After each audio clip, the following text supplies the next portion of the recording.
My name is Dr. Chris Cruz Boone, and I teach in the Department of Communications at Bakersfield College. The following video that you're about to watch is completely unscripted. It was actually created during the quarantine when all school went online, but I'm adding it here to give you an overview for understanding this assignment. To be clear, the following video is not meant to replace the textbook or the assignment guidelines. It's just to provide you a quick overview so you can more deeply understand the assignment.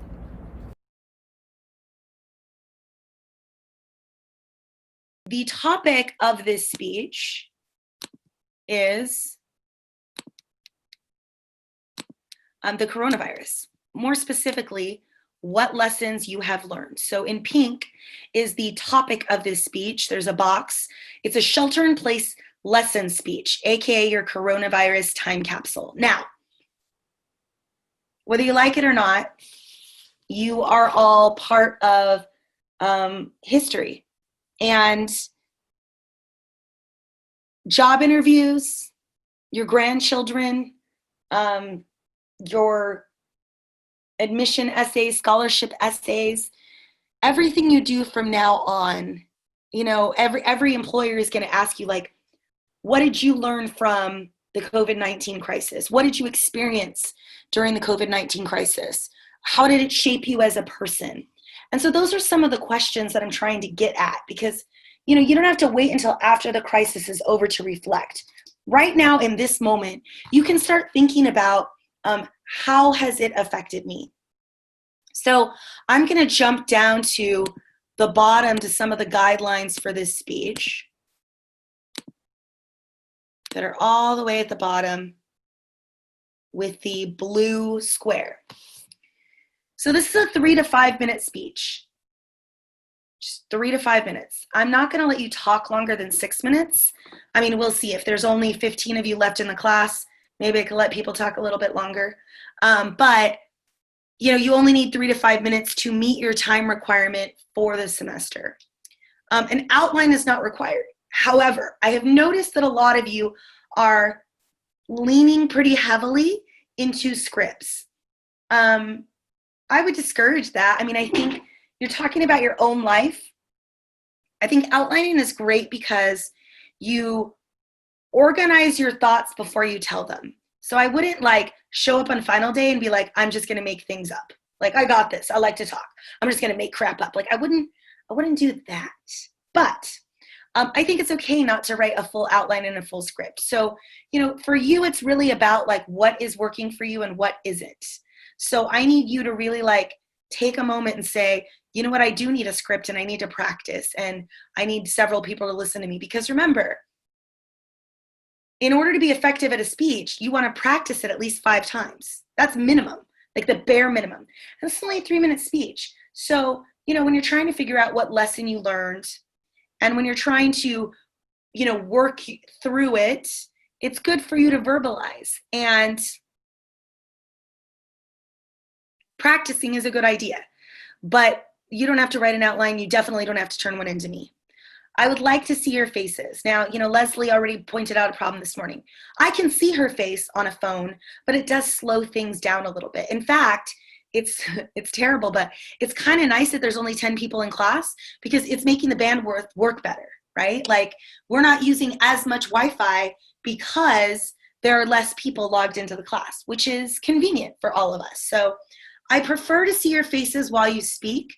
This is a very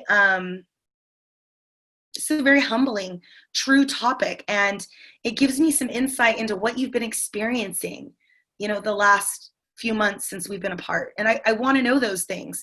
I don't want to know all those things, but I want you to pick one thing that, and it's not just for me. It's for you. It's for the class. It's for us to connect with each other one more time. Okay, images. I don't require slides. I don't require pictures.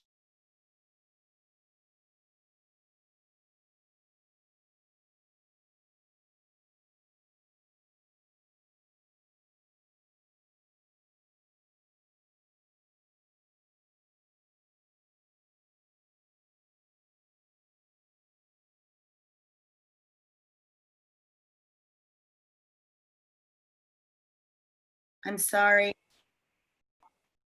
So I think if I had shown some photos of what my nieces look like, I think that the depiction of them and their reaction that I described in the speech last week, the session froze for everybody, Robert, because I got kicked out.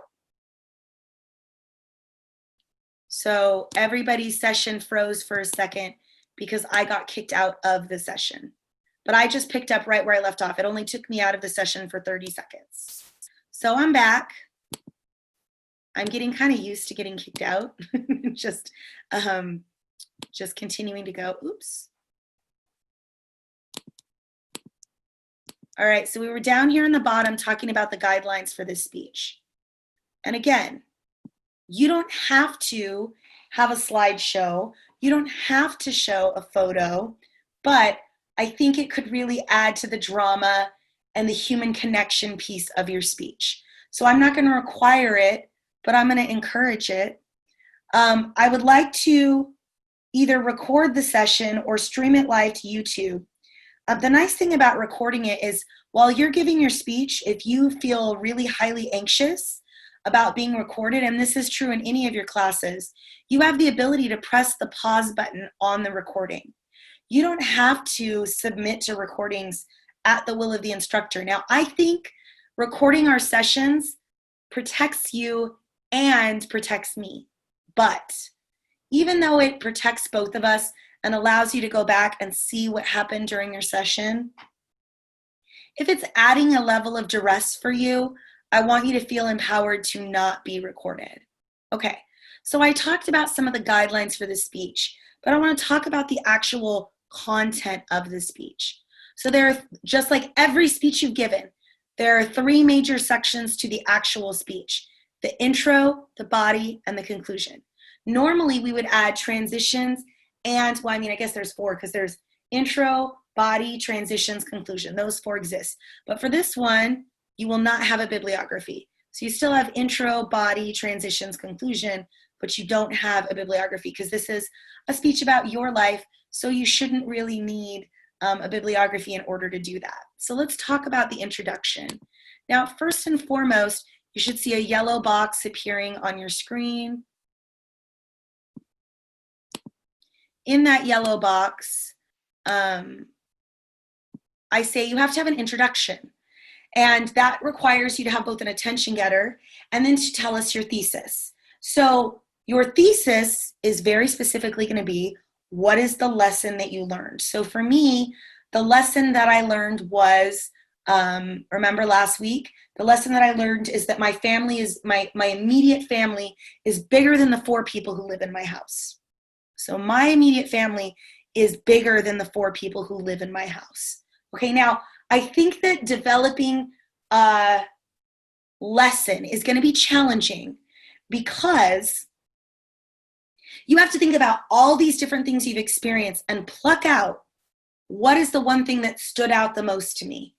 And I don't want you to tell multiple stories. I don't want you to keep going.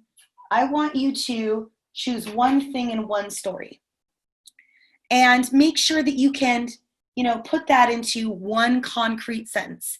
So have a clever opening line. Don't say, hey, this is Chris Cruz Boone. I'm going to do a speech about what I learned, about the COVID. That's not an attention grabber. And, there's not a lot of components to this speech. So being incredibly thoughtful about your opening and closing is going to be more important than any other speech that you've done before. And if you, refer, Rupert, go eat, baby. She's feeding you. Don't be stupid. Oh, so loyal you are. My grandma's trying to feed my dog, but he doesn't want to leave my side. Sorry, I always feel like I have to narrate what's happening that makes me look off screen so that you're not like, what is that crazy teacher doing? So if you look at your last chapter in the textbook, it talks about special occasion speeches. And I think, it is a special occasion to be able to say, here's what I experienced. This is one lesson of many that I learned. But one of the things that chapter will tell you is that when you give a special occasion speech, like a eulogy, like an award, it's really wonderful to be short, concise, to the point, but to have a good opening and closing that gives the audience a sense of finality. And they'll also say things like, if you make a joke, give the audience time and space to laugh. So, there's lots of things that are specific to special occasions that I think will help you. But the one I want to make sure you hear me about is make sure you have a strong introduction. Next. So that's the yellow. Next, I want you to draw your attention to the green square that's appearing on the screen. Oops. It's a very little square. Let's make a bigger one.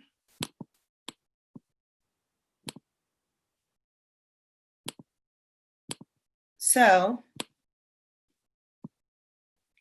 I don't know why I can't do this today. Here we go.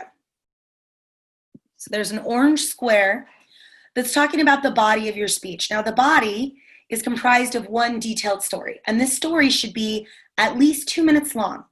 And it should tell us, it should be about the COVID, and not necessarily about the COVID, but specifically what you've experienced while sheltering in place, or while dealing with a sick relative, or going to college during the pandemic. Any of those things would be appropriate. Or during a class, like there is no, it has to be within this 8-week time frame, but that's really your only strict parameter for this story. But you need to use vivid details. So think about when I talked about last week, the way that the rain smelled around, the way the air smelled like rain around Easter. The tiny little body slamming against my car, and the silent tears streaking down my children's faces. It's more impactful to say, and my kids were crying too, is stating a fact, saying the tears were streaming down their faces and getting lost underneath their face masks. That imagery is a lot more easier to evoke for the audience. So, use that kind of imagery. Really think about, how are you going to set the scene and make people feel like they're there, like they're experiencing it? And after you do that, I want you to tie the story back, say, and the way this directly ties back to the lesson that I learned was directly tying it back. So, that's the transition between the story and the conclusion, is that linkage. And this is a lot like what we did in the first speech. So lastly, we have our conclusion. So we have a purple square right here, or I guess it's more of a rectangle of the conclusion. So again, in the conclusion, I want you to clearly restate your lesson at least 3 times during your speech. In your intro, in your body, and in your conclusion. You're going to restate your 1-sentence lesson. Now I know some of you are going to be like, what if I have 3 lessons? What if I have 2 stories? 1. But lastly, I really want to draw your attention to something that is very important, and that is your closing line. I underlined it right here. Let's add some arrows right there. Closing line, closing line, closing line. So in this last speech, people are losing 5 to 10 points for not having strong conclusions. And one of the aspects of that is a closing line. Like people just didn't think of a way to end the speech, so they just said, that's it, I'm done. And I specifically wrote in the rubric for grading these speeches, does not just say, that's it, I'm done. I actually wrote that, and people still did it. So, I really want to see those skills utilized in this last speech, that you told us a good story, that you had a thoughtful opening, you had a thoughtful closing that may be tied to the thoughtful opening, that you really showed me you learned those 3 skills. I want to see that in this speech. Not only do I want to hear about your lives and your lessons learned, but I want you to demonstrate to me you learned those 3 skills. All right. Thanks so much for watching my video. And don't forget, the best way to be successful in a course is to look closely at your instructor's guidelines and follow the instructions. Say it with me one more time. Follow the instructions.